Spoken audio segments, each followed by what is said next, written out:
Ne, hele, vrať to zpátky. Víc, ještě, víc. Ne tak moc.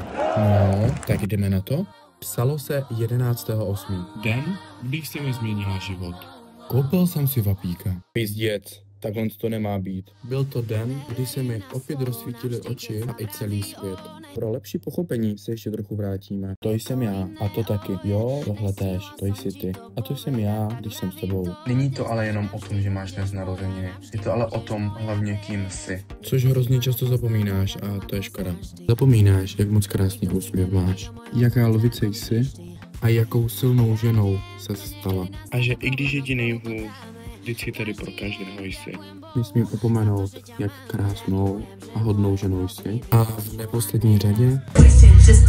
Suka bliať, kdo to tam dal? Jak obrovské srdíčko pro všechny máš. To všechno si ty a ještě mnohem víc. Tak si prosím věř a měj se ráda.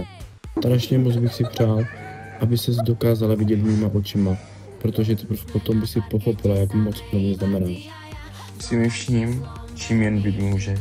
Jsi mi skvělým vzorem, skvělým kamarádem, jsi mi i skvělou sestrou.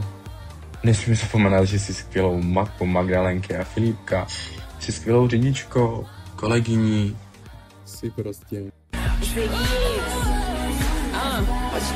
Small money there and I'll be better off without you. And no time I'll be forgetting all about you. You saying that you know, but